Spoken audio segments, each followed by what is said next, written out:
एक दिन सुबह सुबह रमेश को एक कॉल आता है और उसमें कहा जाता है कि सर आप बस इस कंपनी के स्टॉक में इन्वेस्टमेंट कर दीजिए और थोड़े ही दिनों बाद मल्टीबैगर बन जाएगा ये स्टॉक। पर रमेश थोड़ा समझदार था, वो अपना कॉल काट देता है। पर होता क्या है, कुछ महीनों बाद उस स्टॉक की चर्चा न्यूज़पेपर, टेलीग्राम, व्हाट्सएप हर जगह पर होती है। लाइक उसके फ्रेंड्स बात करते हैं कि ओ भाई देख, इस स्टॉक में अगर तू 2 महीने पहले भी इन्वेस्टमेंट कर देता तो अभी तक तेरे पैसे 5 गुना तक हो जाते। तब रमेश सोचता है कि साला मैं तो भूल गया, मेरे को तो इसके लिए कॉल आया था और मैंने गलती कर दी। पर फिर होता क्या है, रमेश इन सब की बात से सुनकर और न्यूज़ मैगजीन्स में देखने के बाद इन्वेस्टमेंट कर देता है।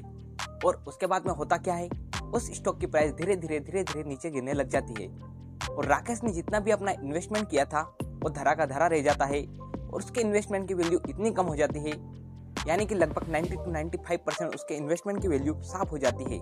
और इसी तरह राकेश की तरह बहुत सारे लोग पंप एंड डंप स्कीम का शिकार हो जाते हैं और अपने बहुत सारे पैसे गंवा देते हैं।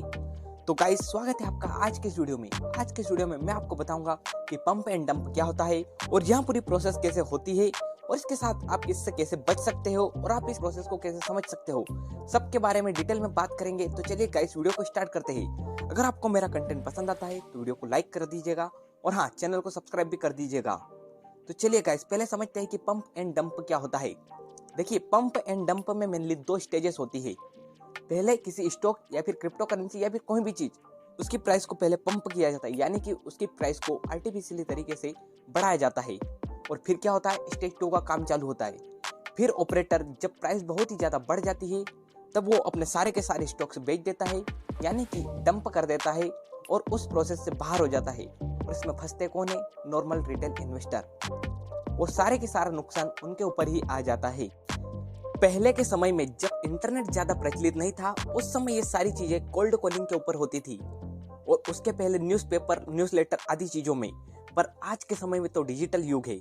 आज तो टेलीग्राम, न्यूज़, इंस्टा आदि कहीं पर भी आपको स्टॉक टिप्स मिल जाएगी कि इस कंपनी में इन्वेस्टमेंट कर दीजिए, ये पेनी स्टॉक है, ये थोड़े दिन बाद इतना बड़ा बन जाएगा और आपको अच्छा खासा रिटर्न दे देगा 1 साल 2 साल में ही, और आप आराम से करोड़पति तक बन जाओगे। ऐसे ऐसे दावे होते हैं। और जनरली ये सारे के सारे काम स्मॉल कंपनी में ही होते हैं, क्योंकि स्मॉल कंपनी के स्टॉक्स को मैनिपुलेट करना बहुत ही ज़्यादा आसान है। यहाँ पर सेबी भी ज़्यादा नज़र नहीं रखती है और उसके साथ में यहाँ पर शेयर होल्डर से भी कम होते हैं। और कहीं कहीं केसों में तो जो कंपनी के प्रमोटर है वही चाहते हैं कि उनके शेयर की प्राइस बढ़े ताकि वे अच्छा खासा एग्जिट ले ले और उसके बाद में चाहे कंपनी का फाइनेंशियल्स कुछ भी करे, उनको मतलब नहीं है। उनको बस उनके अच्छे खासे रिटर्न चाहिए। उसके बाद में नॉर्मल पब्लिक फंसे, कंपनी परफॉर्म अच्छा करे या ना करे। और ये पंप एंड डंप की स्कीम्स भी बहुत तरह की होती है, बट आजकल ये 3 प्रकार की ही पंप एंड डंप स्कीम को ज्यादातर फ्रॉडस्टर के द्वारा यूज किया जाता है। पहली है classic pump and dump scheme. ये बहुत समय से चली आने वाली पंप एंड डंप स्कीम है। इसमें क्या करते हैं कि कंपनी के मैनिपुलेटिव इन्फॉर्मेशन दिखाई जाती है। लाइक कंपनी आगे सालों में इतना ग्रो कर लेगी, इतना कर लेगी। वो फेक न्यूज़ रिलीज निकालते हैं, टेलीफोन पर टिप देते हैं, व्हाट्सअप, इंस्टाग्राम, टेलीग्राम कहीं पर भी बताते हैं कि ये कंपनी ऐसा परफॉर्म कर देगी। और उसके अलावा इनसाइडर इन्फॉर्मेशन भी लीक करते हैं कि कंपनी का मैनेजमेंट में ऐसा है और आर्टिफिशियली मतलब कि कैसे भी करके उनको प्राइस इंक्रीज करवानी है। सेकेंड है बॉयलर रूम। बॉयलर रूम का मैंने एग्जाम्पल स्टार्टिंग में ही दिया था। लाइक एक नकली ब्रोकरेज सर्विस फर्म बनाई जाती है, उसके बाद में उससे सेल्स प्रैक्टिस करवाई जाती है। लाइक वे फोन लोगों को कॉल करते हैं और बताते हैं कि सर ऐसा कर लीजिए। अगर किसी ने the Wolf of Wall Street देखी है तो पूरी की पूरी इसी के ऊपर बनी हुई फिल्म है। आप उससे आराम से देख सकते हो कि उनमें से बहुत सारे लोग इन्वेस्टमेंट करते हैं और आर्टिफिशियली प्राइस को इंक्रीज करवा देते हैं। क्योंकि देखिए, स्टॉक मार्केट में प्राइस इंक्रीज और डिक्रीज कैसे होती है, पूरा का पूरा काम है डिमांड और सप्लाई का। जब शेयर की डिमांड बहुत ही ज्यादा हो जाएगी और सप्लाई तो वैसे भी छोटी कंपनी तो सप्लाई तो बहुत ही कम है, तो उससे प्राइस इंक्रीज होती जाती है और हर दिन अपर सर्किट लगता है, तो जिससे लगता है कि ये कंपनी का फंडामेंटल कुछ स्ट्रॉन्ग है। और बहुत सारे लोग तो देखते ही नहीं है यार फंडामेंटल, और डायरेक्ट इन्वेस्टमेंट कर देते हैं और फिर फंस जाते हैं। थर्ड है रॉन्ग नंबर स्कीम। इसमें क्या किया जाता है ना कि एक आपको प्री प्लान्ड मैसेज सेंड किया जाता है और उसमें बताया जाता है कि सॉरी, गलती से आपको सेंड हो गया, मैं तो मेरे फ्रेंड को बताने जा रहा था इसकी ट्रिक, अभी आपको पता चल गई, प्लीज आप इसे डिलीट कर दीजिए या फिर इसमें इन्वेस्टमेंट मत कीजिए। ये सब बहुत बार होता है। लाइक मैं आपको एक रियल लाइफ एग्जांपल देता हूँ। मेरा एक फ्रेंड है, उसको यूएस से एक नेवी की औरत बता रही थी वो खुद को। उसने इंस्टाग्राम पर उसके नंबर मांगे और उसको बोलने लगी कि हम यहाँ पर इराक में है और यहाँ पर हमारे पास $1 बिलियन के करीबन पैसे है, पर मैं इनको ट्रांसफर करवाना चाहती हूँ और मैं डायरेक्टली यूएस नहीं ले जा सकती, पर मेरे साथ बहुत सारे ऐसे लोग हैं जो भी इन पैसों को रखना चाहते हैं, पर हम इन्हें यूएस नहीं ले जा सकते। तो क्या हम आपके अकाउंट में ट्रांसफर कर दें? आप आपकी डिटेल वगैरह सेंड कर दो। पर खैर मेरे फ्रेंड ने ऐसा कुछ किया नहीं, क्योंकि उसको इंग्लिश में ज़्यादा समझ में आया नहीं क्या बोली थी वो, और वो ऐसे फंसते हुए बच गया। पर ऐसे बहुत सारे शिकार स्टॉक मार्केट में भी होते हैं। लाइक उनके पास न्यूज़ आती है और वो फिर इन्वेस्टमेंट कर देते हैं, क्योंकि उन्हें लगता है कि बहुत ही अच्छी स्मार्ट टिप आई है और कर देंगे इन्वेस्टमेंट। पर होता क्या है, बाद में उनका कट जाता है। तो ये तो बात हुई कि पंप एंड डंप क्या होता है और ये पूरी की पूरी प्रोसेस कैसे ऑर्गेनाइज की जाती है। चलिए अब बात करें कि हम कैसे पता लगा सकते हैं और कैसे हम इनसे बच सकते हैं कि ये पंप एंड डंप स्कीम है। देखिए, पता लगाने का सबसे बड़ा एक ही चीज़ है, आपको कंपनी के फाइनेंशियल से देखने पड़ेंगे। अगर आपने फाइनेंशियल से देखे और आपको लगा कि इसके फाइनेंशियल तो बहुत ही ज़्यादा वीक है, और उसके बाद भी अचानक से उसकी प्राइस इंक्रीज होती जा रही है, हर दिन कंपनी अपर सर्किट पर ही बंद हो रही है, तो उससे आप अंदाज़ा लगा सकते हो कि शायद यहाँ पर पंप एंड डंप स्कीम चल रही है।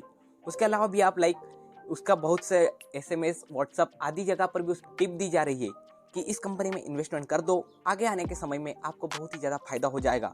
और बहुत सारे टीवी न्यूज़ चैनल्स और बहुत सारी जगह पर फेक रिलीज निकलती है और उनमें आपको बताया जाता है कि इस कंपनी को कंसिडर करो। बहुत सारे लाइक जी न्यूज़ वगैरह पर आते हैं, वो एक्सपर्ट भी कभी कभी बता देते हैं, क्योंकि शायद मेरे को पता नहीं है, पर अभी थोड़े दिन पहले एक कोई से न्यूज़ चैनल को पकड़ा था और उसमें पता चला कि उस बंदे ने 2 से 3 करोड़ रुपए ऐसे ही कमा लिए लोगों को टिप दे देकर। और अगर आप ऐसा कुछ भी नहीं कर सकते तो मैं सिंपली आपको एक ही चीज़ बोलूँगा, आप सीधा सा आकर यूट्यूब पर सर्च कर लीजिए, क्योंकि यहाँ पर बहुत सारे ईमानदार यूट्यूबर भी है जो कि आपको क्लियरली बताएंगे कि हाँ, ये कंपनी के फाइनेंशियल अच्छे है या फिर नहीं, और फंडामेंटली कंपनी कहाँ पर जा रही है। अगर अच्छी है तो आप सीधी सी बात है इन्वेस्टमेंट कर दीजिए, और उसके पहले भी अपनी रिसर्च कीजिए, क्योंकि देखिए ये आपका पैसा है, कोई ऐसा नहीं कि किसी दूसरे का पैसा है जो आप लगा रहे हो।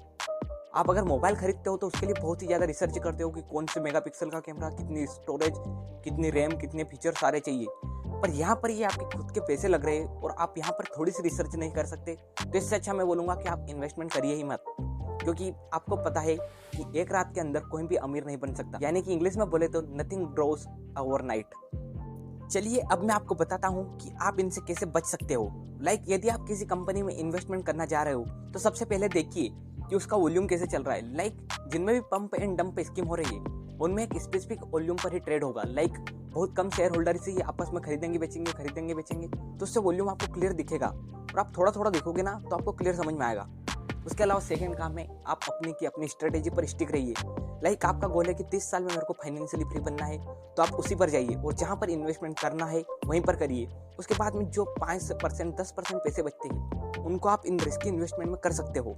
इसके अलावा थर्ड है, आप हाइप से बचिए। लाइक बहुत सारी जगह पर हाइप देती जाती है, बहुत सारे तो यूट्यूब चैनल भी दे रहे हैं, खैर वहाँ पर आप बचिए, और जितना ज़्यादा बच सकते हो उतना अच्छा है।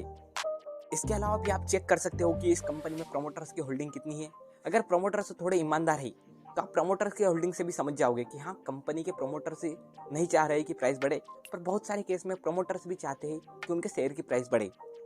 और अपर सर्किट जरूर देखिए, क्योंकि अपर सर्किट से आप बहुत कुछ देख सकते हैं, क्योंकि जिनमें भी पंप एंड डंप स्कीम होती है ना, उनके शेयर्स अधिकतर अपर सर्किट या फिर लोअर सर्किट दोनों पर ही रहते हैं। नॉर्मल पब्लिक बहुत ही कम समय में इनको खरीद लेती है, और इसीलिए डिमांड सप्लाई का गेम चलता है और अपर सर्किट लगता ही है।